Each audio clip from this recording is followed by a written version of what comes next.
Hello and welcome back to my YouTube channel. Hope are all doing well. तो आज हम discuss करेंगे polity के कुछ क्वेश्चंस। ये क्वेश्चंस आप सभी को पता है कि आपके प्रीवियस एग्जाम्स में पूछे गए हैं और संभावना है कि आपके आने वाले एग्जाम्स में पूछे जा सकते हैं।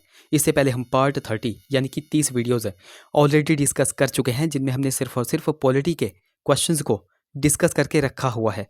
तो अगर आपने वो वाली वीडियोज़ अभी तक नहीं देखी है तो इस वीडियो के डिस्क्रिप्शन में जाएं, वहाँ पर पॉलिटी क्वेश्चंस करके लिंक दिया गया होगा, उस लिंक पर क्लिक करके आप उन वीडियोस को देख सकते हैं। बाकी आज हम पार्ट नंबर 31 को डिस्कस करेंगे और इन क्वेश्चंस को हम बिल्कुल डिटेल में डिस्कस करेंगे। बाकी अभी तक अगर आपने हमारे चैनल को सब्सक्राइब नहीं किया है तो चैनल को सब्सक्राइब कर दें, साथ में बेल आइकन को जरूर प्रेस करें, साथ में इस वीडियो को लाइक जरूर कर दें। बाकी आज क्या है, तो आज है महाशिवरात्रि। तो महाशिवरात्रि की आप सभी को हार्दिक बधाई। तो चलिए फिर वीडियो को शुरू करते हैं क्वेश्चन नंबर 157 के साथ। Which is a permanent body. तो कौन सा स्थायी निकाय है। तो स्थायी निकाय या फिर परमानेंट बॉडी या फिर आप कह सकते हैं कि कौन सा सदन कभी भंग नहीं होता, तो वो कौन सा है, तो वो है राज्यसभा। ऑप्शन सी यहाँ पर करेक्ट हो जाएगा। अब राज्यसभा की यहाँ पे बात की गई है, तो राज्यसभा से जितने भी क्वेश्चंस एग्जाम में पूछे गए हैं या फिर पूछे जाने की संभावना है, वो आज हम यहाँ पर देखेंगे। तो सबसे पहला और सबसे बेसिक सा क्वेश्चन कि राज्यसभा के सदस्यों का कार्यकाल कितना होता है। तो राज्यसभा में जो सदस्य होते हैं उनका कार्यकाल होता है 6 वर्ष का। ये आपको ध्यान में रखना है। प्रत्येक जो है तो 2 वर्षों में 1/3 सदस्य या फिर 1/3 जो सदस्य होते हैं उनका कार्यकाल पूर्ण हो जाता है। ये आपको ध्यान में रखना है। कुछ और भी क्वेश्चंस राज्यसभा से पूछे जाते हैं, जैसे कि राज्यसभा को ही स्थायी सदन कहा जाता है, राज्यसभा को ही उच्च सदन भी कहा जाता है, राज्यसभा को ही द्वितीय सदन भी कहा जाता है। तो ये सारे के सारे नाम किसके हैं, तो वो हैं राज्यसभा के, जो कि आपको ध्यान में रखने हैं। कुछ और क्वेश्चंस की भी अगर बात करें, जैसे कि राज्यसभा का मेंबर अगर बनना है तो राज्यसभा का मेंबर बनने के लिए न्यूनतम उम्र कितनी होनी चाहिए, न्यूनतम आयु कितनी होनी चाहिए, तो वो होनी चाहिए 30 साल की। ये भी आपको ध्यान में रखना है। अच्छा, 2 क्वेश्चंस मैं आपको यहाँ पर बताऊंगा जो कि आपने ध्यान में रखने हैं। सबसे पहला क्वेश्चन आपसे क्वेश्चन पूछा जाता है कि ब्रिटेन में यानी कि यूनाइटेड किंगडम में राज्यसभा को किस नाम से जाना जाता है। तो यूके में राज्यसभा को हाउस ऑफ लॉर्ड्स कहा जाता है। क्या कहा जाता है, हाउस ऑफ लॉर्ड्स। जबकि आपसे पूछा जाता है यूएसए कि यूएसए में राज्यसभा को किस नाम से जाना जाता है। तो यूएसए में राज्यसभा को सेनेट कहा जाता है। क्या कहा जाता है, सेनेट।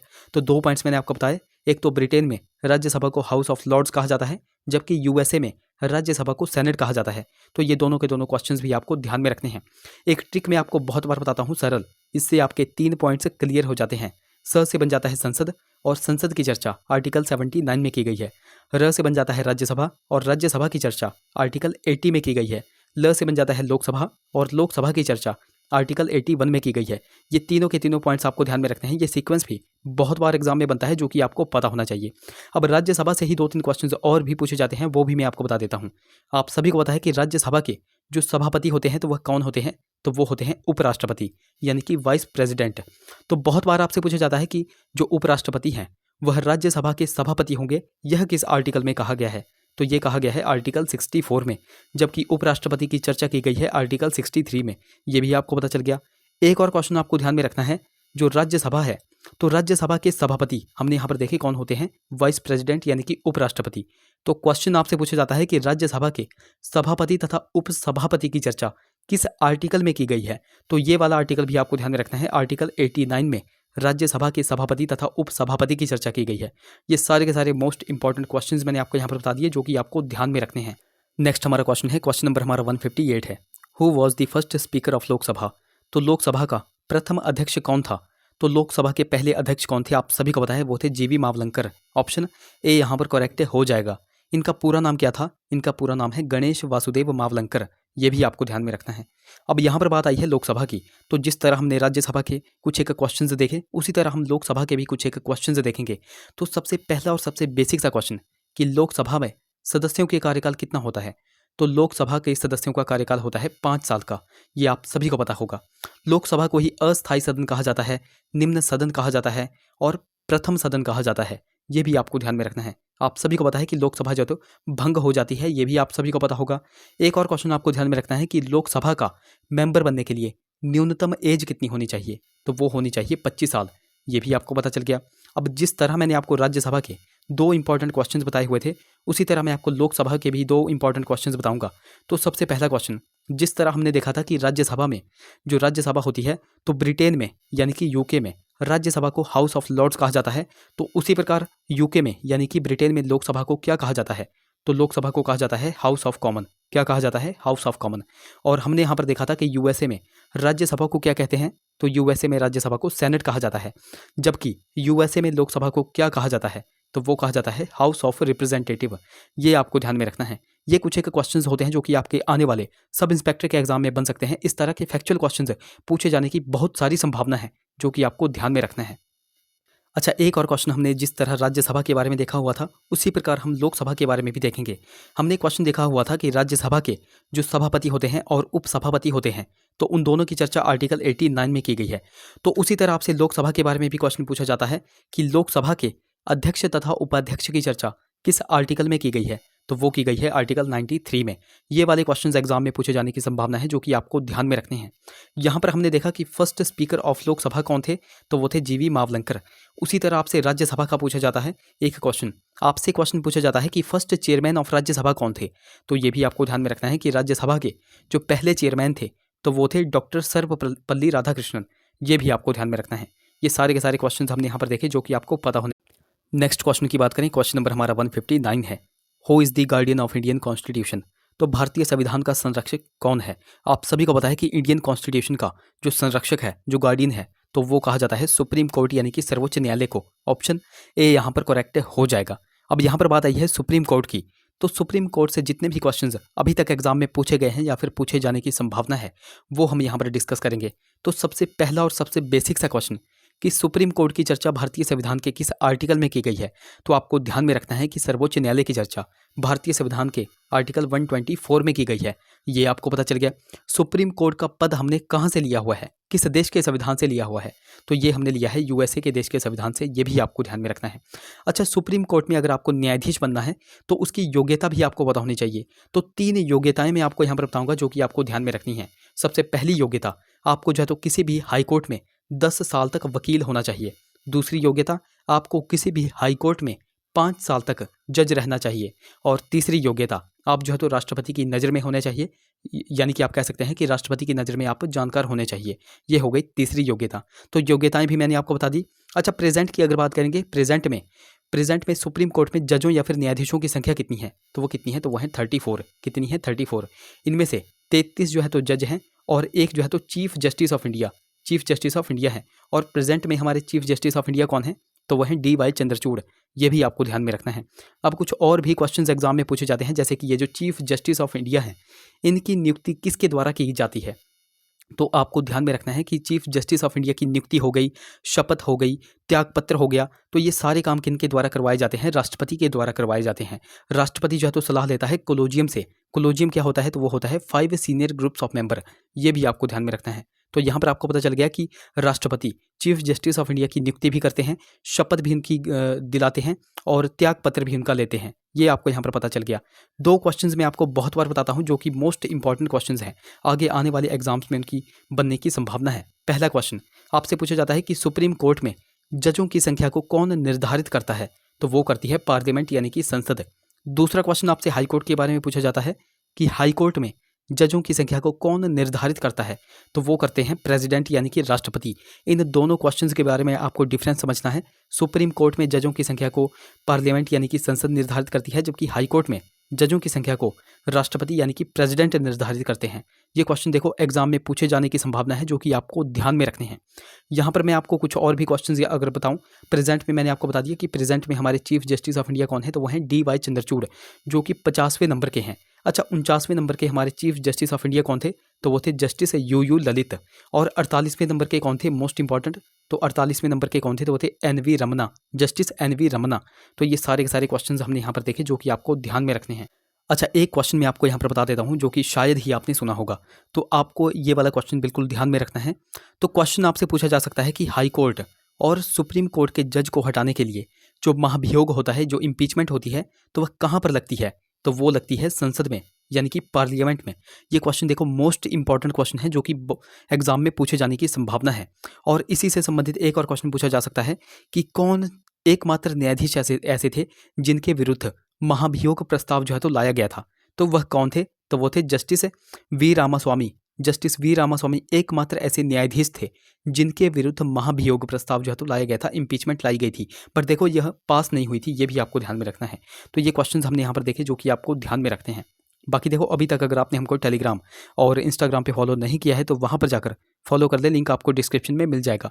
बाकी देखो, लिंक कई बार चलता नहीं है तो आपको सिंपली टेलीग्राम पे जाना है और @लेट्स प्रिपेयर टू सर्च करना है, आपको हमारा चैनल मिल जाएगा। उसी प्रकार आपको इंस्टाग्राम पे जाकर के लेट्स प्रिपेयर टुगेदर सर्च करना है। अगर कोई क्वेरी होगी तो आप मुझे इंस्टा पे मैसेज कर सकते हैं। नेक्स्ट क्वेश्चन की बात करें, क्वेश्चन नंबर हमारा 156 है। The source of fundamental duties included in the Indian constitution is. तो भारतीय संविधान में शामिल मौलिक कर्तव्यों का स्रोत क्या है?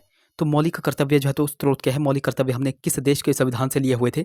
तो वो लिए हुए थे यूएसएसआर से। ऑप्शन बी यहाँ पर करेक्ट हो जाएगा, यानी कि रूस से हमने लिए हुए थे। अब यहाँ पर आपसे क्वेश्चन पूछा जाता है कि ये जो मौलिक कर्तव्य हैं, तो मौलिक कर्तव्य हमने कौन से संविधान संशोधन के तहत जो है तो लिए हुए थे, ये भी आपसे क्वेश्चन पूछा जाता है। और टोटल मौलिक कर्तव्य जो है तो कितने हैं? मौलिक कर्तव्यों की चर्चा भारतीय संविधान के किस आर्टिकल में की गई है, किस भाग में की गई है, ये सारे के सारे क्वेश्चंस एग्जाम में पूछे जाते हैं।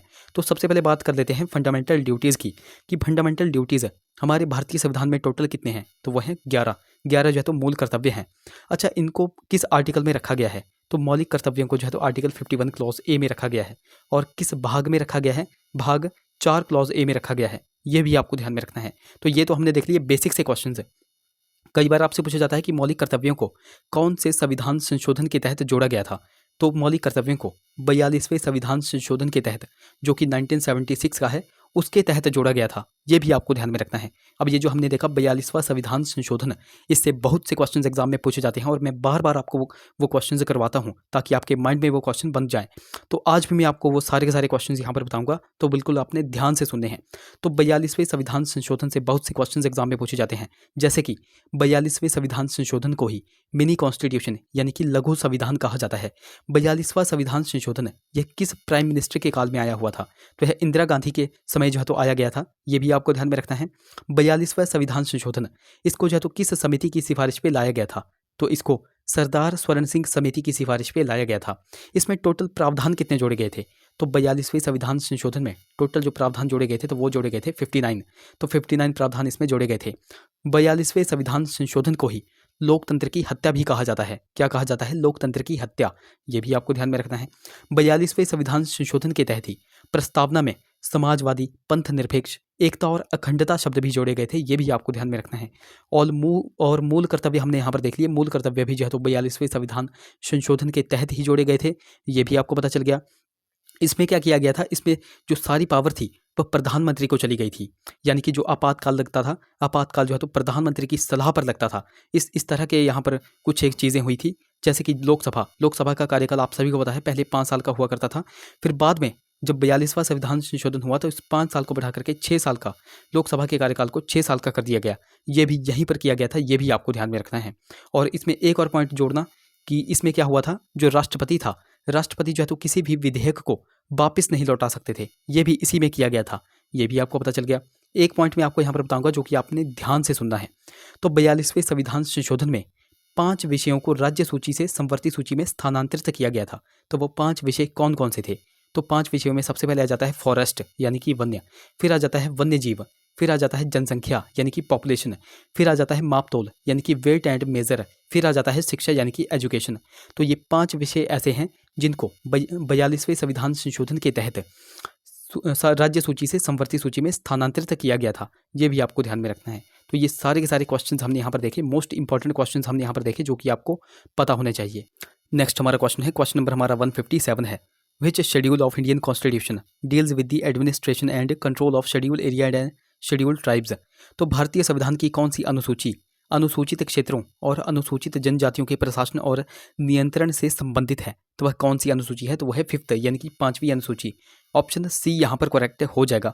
अब बिल्कुल सिंपल तरीके से मैं आपको यहाँ पर बताऊंगा कि हमारे भारतीय संविधान में टोटल शेड्यूल्स, टोटल अनुसूचियों की संख्या कितनी है। अच्छा, मूल संविधान में टोटल अनुसूचियाँ कितनी ही थी? तो मूल संविधान में थी 8 अनुसूचियाँ। बाद में जो है तो कुछ एक अनुसूचियाँ जोड़ी गई और आज प्रेजेंट में हमारे भारतीय संविधान में कितनी अनुसूचियाँ हैं, कितनी शेड्यूल्स हैं? तो वह हैं 12 अनुसूचियाँ। ये भी आपको ध्यान में रखना है। अब वह किस किस तरह से जोड़ी गई थी, जैसे 9वीं अनुसूची किस तरह से जोड़ी गई, 10वीं किस तरह से जोड़ी गई, 11वीं और 12वीं किस तरह से जोड़ी गई, वो भी मैं आपको बताऊंगा। बिल्कुल ध्यान से आपको सुनना है। तो चलो सबसे पहले बिल्कुल बेसिक से बात करते हैं, बिल्कुल सिंपल तरीके से मैं आपको बताऊंगा जो कि आपने ध्यान में रखना है। पहली अनुसूची की अगर बात करें तो इसमें राज्यों के संघ की बात कही गई है। देखो बिल्कुल बेसिक, बिल्कुल सिंपल तरीके से मैं आपको बताने जा रहा हूँ, आपने बिल्कुल ध्यान से सुनना है। पहली में राज्यों के संघ के बारे में कहा गया है, दूसरी अनुसूची में वेतन के बारे में कहा गया है, तीसरी अनुसूची में शपथ के बारे में कहा गया है, चौथी अनुसूची में राज्यसभा में सीटों की संख्या कितनी होगी उसके बारे में कहा गया है, पांचवी अनुसूची में एससी और एसटी के बारे में कहा गया है। ये भी आपको यहाँ पर ये वाला क्वेश्चन अभी आपके सामने यहीं पर पूछा गया था, ये भी आपने ध्यान में रखना है। छठी अनुसूची में जो हमारे पूर्वोत्तर राज्य हैं, असम, मेघालय, त्रिपुरा और मिजोरम, इन 4 राज्यों की बात कही गई है। बिल्कुल देखो सिंपल तरीके से मैं आपको बता रहा हूँ, यही आपने ध्यान में रखना है। 7वीं अनुसूची में शक्तियों के विभाजन की बात कही गई है, यानी कि संघ सूची हो गई, राज्य सूची, संवर्ती सूची, इनकी बात कही गई है। 8वीं अनुसूची में भाषाओं की बात कही गई है। आपको पता है हमारे मूल संविधान में 14 भाषाएं थी, बाद में चल करके हमारे प्रेजेंट में अब कितनी भाषाएं हैं, तो वह हैं 22। ये भी आपको ध्यान में रखना है। तो ये हमने 8 शेड्यूल्स हमने यहाँ पर देखी। अब बात करते हैं कि 9वीं अनुसूची किस तरह से जोड़ी गई थी, 10वीं किस तरह से जोड़ी गई, 11वीं और 12वीं किस तरह से जोड़ी गई। तो जब भी बात करते हैं 9वीं अनुसूची की, तो 9वीं अनुसूची किस तरह से जोड़ी गई थी, तो पहला संविधान संशोधन जब हुआ था 1951 में, तो उसमें क्या हुआ था, उसमें भूमि सुधार किए गए थे, यानी कि जमींदारी व्यवस्था को खत्म किया गया था और उसी में 9वीं अनुसूची को जोड़ा गया था। ये आपको ध्यान में रखना है। अब 10वीं अनुसूची की अगर बात करें तो 10वीं अनुसूची जब 52वां संविधान संशोधन हुआ था 1985 में, यह राजीव गांधी के समय में हुआ था और इसमें दल बदल कानून को जोड़ा गया था, एंटी डिफेक्शन लॉ को जोड़ा गया था, तो उसी में 10वीं अनुसूची को जोड़ा गया था। ये भी आपको ध्यान में रखना है। 11वीं अनुसूची, इसको जो है तो कब जोड़ा गया था, 73वां संविधान संशोधन हुआ था 1992 और इसमें जो है तो पंचायत बनाई गई थी और इसी में 11वीं अनुसूची को जोड़ा गया था। 12वीं अनुसूची को कब जोड़ा गया, तो इसमें 74वां संविधान संशोधन हुआ था 1992 को ही और इसमें जो है तो नगर पालिका यानी कि म्यूनसिपैलिटी की स्थापना की गई थी और यहाँ पर जो है तो 12वीं अनुसूची को जोड़ा गया था। तो ये सारी की सारी अनुसूचियाँ मैंने आपको यहाँ पर बता दी। आई होप ये क्वेश्चन आपको समझ में आ गया होगा। नेक्स्ट क्वेश्चन की बात करें, क्वेश्चन नंबर हमारा 158 है, who was the first Muslim president of India. तो भारत के प्रथम मुस्लिम राष्ट्रपति कौन थे, तो पहले मुस्लिम राष्ट्रपति कौन थे, तो वो थे doctor Zakir Hussain. Option A यहाँ पर करेक्ट हो जाएगा। अब ये जो जाकिर हुसैन थे ये भारत के तीसरे नंबर के राष्ट्रपति थे, ये भी आपको ध्यान में रखना है। अब जब यह राष्ट्रपति बने थे तो इनका कार्यकाल भी आपको ध्यान में रखना है। इनका कार्यकाल 13 मई 1967 से यह बने थे और इनकी मृत्यु हो गई थी 3 मई 1969 को और इस टाइम तक जो है तो जाकिर हुसैन हमारे भारत के राष्ट्रपति बने हुए थे। ये भी आपको ध्यान में रखना है। अगले क्वेश्चन की बात करें, क्वेश्चन नंबर हमारा 159 है, central information commission is an. तो केंद्रीय सूचना आयोग है एक। तो केंद्रीय सूचना आयोग क्या है, तो ये एक सांविधिक निकाय यानी कि स्टैट्यूटरी बॉडी है। ऑप्शन बी यहाँ पर करेक्ट हो जाएगा। अब जिस तरह आपसे सेंट्रल इन्फॉर्मेशन कमीशन पूछा गया है उसी प्रकार आपसे नीति आयोग का भी बहुत बार एग्जाम में पूछा जाता है कि नीति आयोग किस तरह की एक बॉडी है। तो ये भी आपको ध्यान में रखना है कि नीति आयोग एग्जीक्यूटिव बॉडी है यानी कि कार्यकारी निकाय है, ये आपको ध्यान में रखना है। या फिर दूसरे तरीके से भी आपसे क्वेश्चन पूछा जाता है कि नीति आयोग क्या है। अगर एग्जीक्यूटिव बॉडी ऑप्शन में नहीं दिया गया होगा तो वहाँ पर दिया होगा नॉन स्टैट्यूटरी बॉडी। तो ये भी आपको ध्यान में रखना है, नीति आयोग एग्जीक्यूटिव बॉडी है या फिर नॉन स्टैट्यूटरी बॉडी है, ये आपको यहाँ पर पता चल गया। अब नीति आयोग की हमने यहाँ पर बात की, तो नीति आयोग इसकी फुल फॉर्म क्या है, ये बहुत बार एग्जाम में क्वेश्चन बन रहा है। तो नीति आयोग की फुल फॉर्म है national institutions for transforming India. अच्छा, इसकी स्थापना कब की गई थी, इसकी स्थापना 1 जनवरी 2015 को की गई थी। अब किसके स्थान पे की गई थी, योजना आयोग के स्थान पे की गई थी। अब योजना आयोग की यहाँ पे बात आई तो योजना आयोग की स्थापना कब की गई थी वो आप नीचे कमेंट्स में बता दो। बाकी नीति आयोग की हम यहाँ पे बात कर रहे हैं तो प्रेजेंट की अगर बात करें, नीति आयोग के अध्यक्ष कौन है, तो नीति आयोग के अध्यक्ष होते हैं हमारे प्राइम मिनिस्टर यानी कि नरेंद्र मोदी। और उपाध्यक्ष कौन है, मोस्ट इंपॉर्टेंट, तो नीति आयोग के उपाध्यक्ष हैं सुमन बैरी। और most important question, NITI Aayog के प्रेजेंट में सीईओ कौन है, तो वह है परमेश्वरन अय्यर। कौन है, परमेश्वरन अय्यर। तो ये भी आपको ध्यान में रखना है। तो ये कुछ एक क्वेश्चंस हमने यहाँ पर देखे जो कि आपको ध्यान में रखने हैं। एक और क्वेश्चन मैं आपसे पूछता हूँ, SEBI security and exchange board of India, इसकी स्थापना कब की गई थी वो आप नीचे कमेंट्स में बता दो। क्वेश्चन नंबर 160 की बात करें, rolling plan in 1978 was brought out by which prime minister of India. तो भारत के किस प्रधानमंत्री द्वारा वर्ष 1978 में रोलिंग योजना लाई गई थी? अब इस क्वेश्चन से संबंधित आपको थोड़ा सा हिस्ट्री में इसका सिनेरियो पता होना चाहिए कि क्या क्या हुआ था। तो 1978 से पहले जो है तो कौन सी सरकार थी? तो वो थी कांग्रेस की सरकार। बाद में चल करके 1978 में नॉन कांग्रेसी सरकार, पहली बार जो है तो नॉन कांग्रेसी सरकार बनी थी। और वह किसकी बनी थी? तो वो बनी थी मोरारजी देसाई की। पहले तो इस क्वेश्चन के राइट ऑप्शन की ही बात कर लेते हैं। ऑप्शन सी ही यहाँ पर करेक्ट है, मोरारजी देसाई। अब मोरारजी देसाई 1978 में इनकी पहली बार जो है तो नॉन कांग्रेसी सरकार बनी हुई थी, ये आपको पता चल गया। तो यहाँ पर क्या होता था, पहले पंचवर्षीय योजनाएं चलाई जाती थी, 5-5 साल की योजनाएं चलाई जाती थी। बाद में चल करके जब 1978 में पहली बार नॉन कांग्रेसी गवर्नमेंट बनी और मोरारजी देसाई जो है तो प्राइम मिनिस्टर बने, तो मोरारजी देसाई ने ये जो पंचवर्षीय योजना थी इसको समाप्त कर दिया। उस समय कौन सी पंचवर्षीय योजना चल रही थी? तो 5वीं पंचवर्षीय योजना चल रही थी, वो भी मैं आपको आगे बताऊंगा। तो उस पंचवर्षीय योजना को समाप्त कर दिया और उस पंचवर्षीय योजना के स्थान पर क्या लाई गई थी? तो वो लाई गई थी रोलिंग योजना, यानी कि रोलिंग प्लान। अब ये रोलिंग प्लान क्या था? तो ये एक साल में लाई जाती थी, एक साल में। अब यहाँ पर बात कर लेते हैं रोलिंग प्लान की। आई होप ये आपको थोड़ा सा सिनेरियो इसका पता चला होगा। अब रोलिंग योजना ये क्या थी, रोलिंग प्लान क्या था? तो देखो, पिछले साल की परफॉर्मेंस को एक्सेस करके नए साल के प्लान्स बनाए जाते थे, या फिर नए साल के प्लान्स उसके आधार पर बनाए जाते थे। ये थी रोलिंग प्लान, रोलिंग योजना। मतलब क्या होता था, मतलब एलोकेशंस और टारगेट को रिवाइज करके करंट के प्लान को तैयार किया जाता था, ये आपको पता चल गया। अब रोलिंग प्लान से एक क्वेश्चन एग्जाम में पूछा जाता है, वो मैं आपको बता देता हूँ। क्वेश्चन आपसे पूछा जाता है कि रोलिंग प्लान के कंसेप्ट को किसने जो है तो क्वाइन किया था? तो ये भी आपको ध्यान में रखना है कि रोलिंग प्लान के कंसेप्ट को गुनार मिर्डाल के द्वारा जो है तो क्वाइन किया गया था, ये आपको ध्यान में रखना है। क्या नाम बताया मैंने आपको? गुनार मिर्डाल, ये आपको ध्यान में रखना है। अब यहाँ पर मैंने आपको बताया कि मोरारजी देसाई ने पंचवर्षीय योजनाओं को समाप्त करके रोलिंग प्लान योजना लाई गई थी। अब यहाँ पर हम देख लेते हैं कि पंचवर्षीय योजनाएं इंपॉर्टेंट कुछ एक पंचवर्षीय योजनाएं हैं जो कि आपको पता होनी चाहिए। तो जो 5वीं पंचवर्षीय योजना थी उसी को समाप्त करके जो है तो रोलिंग योजना लाई गई थी। तो ये 5वीं पंचवर्षीय योजना, इसका कार्यकाल 1974 से 1979 तक था। लेकिन जो है तो 1978 में नॉन कांग्रेसी सरकार बन जाती है और 1978 में ही जो है तो इस पंचवर्षीय योजना को समाप्त कर दिया जाता है, ये भी आपको ध्यान में रखना है। ये जो 5वीं पंचवर्षीय योजना थी यह डीपी धर मॉडल पर आधारित थी। आपसे कई बार क्वेश्चन पूछा जाता है कि पहली बार गरीबी हटाओ का नारा किस पंचवर्षीय योजना में दिया गया था? तो ये आपको ध्यान में रखना है कि पहली बार गरीबी हटाओ का नारा 5वीं पंचवर्षीय योजना में दिया गया था और निर्धनता उन्मूलन की भी बात यहीं पर की गई थी, ये भी आपको ध्यान में रखना है। इंपॉर्टेंट पंचवर्षीय योजनाओं की अगर बात करें, इंपॉर्टेंट आ जाती है पहली पंचवर्षीय योजना। इसका कार्यकाल था 1951 से लेकर के 1956 तक और यह किस मॉडल पर आधारित थी? हेराल्ड डोमर मॉडल पर यह आधारित थी। और इसमें मुख्य बिंदु क्या लिया गया था? तो एग्रीकल्चर यानी कि कृषि को इसमें मुख्य बिंदु लिया गया था। दूसरी पंचवर्षीय योजना जो है तो पीसी महालनोबिस मॉडल पर आधारित थी और इसका कार्यकाल था 1956 से 1961 तक और इसमें हैवी इंडस्ट्रीज़ को लिया गया था। और इसी सेकंड पंचवर्षीय योजना में हमने 3 जो है तो स्टील प्लांट्स उद्योग भी लगाए हुए थे। तो वो 3 स्टील उद्योग, लौह इस्पात उद्योग कौन कौन से थे वो भी आपको ध्यान में रखना है। उसी में एक आ जाता है भिलाई जो कि छत्तीसगढ़ में है, राउरकेला जो कि उड़ीसा में है और एक दुर्गापुरा जो कि कहाँ पर है? वेस्ट बंगाल में।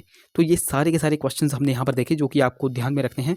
जिस तरह से मैं क्वेश्चंस को लिंक कर रहा हूँ उसी तरह क्वेश्चंस को आपने भी लिंक करना है। ओके, तो ये हमने यहाँ पर देखे कुछ एक क्वेश्चंस। आई होप वीडियो आपको इन्फॉर्मेटिव लगी होगी। अगर वीडियो अच्छी लगी है तो जरूर से वीडियो को लाइक करें, शेयर करें, चैनल को सब्सक्राइब करें, साथ में हमें टेलीग्राम और इंस्टाग्राम पे फॉलो करना बिल्कुल भी ना भूलें। तो चलिए मिलते हैं अगली वीडियो में। Till then take care.